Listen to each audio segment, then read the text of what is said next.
Bismillahirrahmanirrahim. Assalamualaikum warahmatullahi wabarakatuh. Kali ini kita akan membahas materi pendidikan agama Islam kelas 7 bab 3 tentang menghadirkan salat dan zikir dalam kehidupan. Mari kita mulai mengenai materi salat dan zikir, yang mana materi ini terbagi 4. Yang pertama, makna salat dan zikir. Yang kedua, salat untuk meraih ketakwaan dan menghindarkan perilaku tercela. Yang ketiga, hikmah melaksanakan salat. Yang keempat, melaksanakan salat dan zikir secara istiqomah. Makna salat. Secara bahasa, salat diartikan sebagai doa atau doa meminta kebaikan. Menurut istilah, salat dipahami sebagai semua perkataan dan perbuatan yang dimulai dengan takbir dan diakhiri dengan salam. Kalian pasti tahu mengapa salat sangat penting dalam kehidupan sehari-hari. Salat selain sebagai tiang agama, salat juga berfungsi untuk memberi makna terhadap kehidupan di luar salat. Jika kita selalu mengingat Allah Subhanahu wa Ta'ala dengan selalu menjaga salat, maka kita akan mendapatkan ketentraman hati tentunya. Selanjutnya, dalil perintah salat yang mana terdapat dalam surah Al-Ankabut ayat 45 yang artinya, bacalah apa yang telah diwahyukan kepadamu Muhammad, yaitu kitab Al-Quran, dan dirikanlah salat. Sesungguhnya salat itu mencegah dari perbuatan-perbuatan keji dan mungkar. Dan sesungguhnya mengingat Allah, yaitu salat, adalah lebih besar keutamannya daripada ibadah-ibadah yang lain. Dan Allah mengetahui apa yang kamu kerjakan. Selanjutnya, dalil perintah salat. Rasulullah SAW pernah bersabda, orang yang memelihara salat akan mendapatkan cahaya, petunjuk, dan keselamatan pada hari kiamat. Begitu pula orang yang tidak memeliharanya, ia tidak akan memperoleh hal tersebut. Ia akan bersama siapa? Yaitu Qarun, Fir'aun, Haman, dan Ubay bin Kalab di hari kiamat. Hadis riwayat Ahmad dan At-Tabrani dari Abdullah bin Umar. Selanjutnya, makna zikir. Arti zikir menurut bahasa adalah ingat, sedangkan menurut istilah zikir diartikan dengan mengingat Allah Subhanahu wa Ta'ala sebagai upaya untuk mendekatkan diri padanya.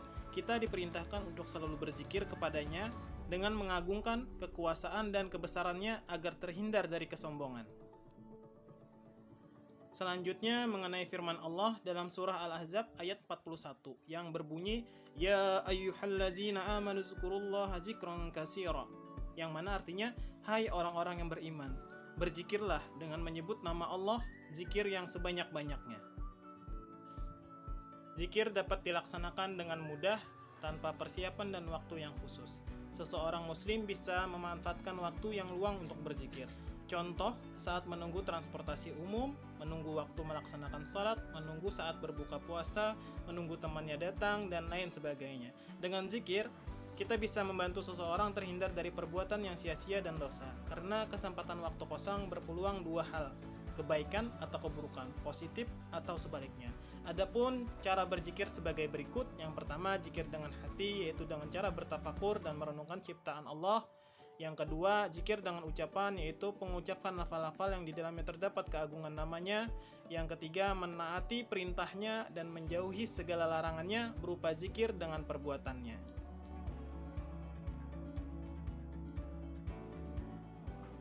Selanjutnya, mengenai salat untuk meraih ketakwaan dan menghindari perilaku tercela. Keimanan dan ketakwaan kepadanya yang tumbuh pada diri seseorang merupakan manifestasi keberhasilan dari salah satu pelaksanaan ibadah salat dalam sehari-hari.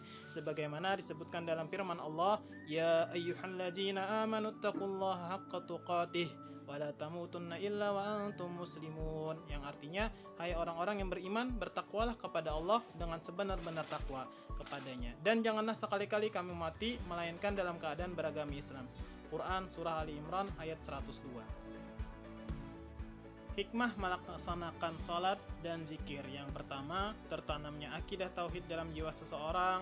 Yang kedua, hubungan antar manusia dengannya akan terjalin baik. Yang ketiga, mendapat kedamaian, keamanan, dan keselamatan dari Allah. Yang keempat, memperkuat jiwa seseorang dalam hubungannya dengan Allah. Yang kelima, memperoleh ketentraman jiwa dan menjauhkan diri dari kelalaian. Yang keenam, melatih hidup disiplin dan taat aturan. Yang ketujuh, membiasakan seseorang pada perbuatan yang baik dan bermanfaat. Yang kedelapan, menumbuhkan akhlak mulia seperti amanah, jujur, dan upaya menjauhkan diri dari perbuatan keji dan mungkar. Selanjutnya, yang terakhir, mengamalkan salat 5 waktu dan zikir secara istiqomah. Ada beberapa cara. Yang pertama, menyadari bahwa salat dan zikir itu untuk mendekatkan diri kepada Allah. Yang kedua, memahami manfaat salat dalam kehidupan, serta zikir menjadikan seseorang menjadi tentram. Yang ketiga, kita akan kembali ke akhirat. Yang keempat, jangan menunda salat dan malas berzikir. Yang kelima, niat yang tulus. 6. Lakukan salat berjamaah. 7. Berteman dengan orang yang rajin salat. Dan yang kedelapan, banyak membaca buku tentang keislaman. Mungkin sampai di sini yang bisa Bapak sampaikan tentang materi pada kali ini.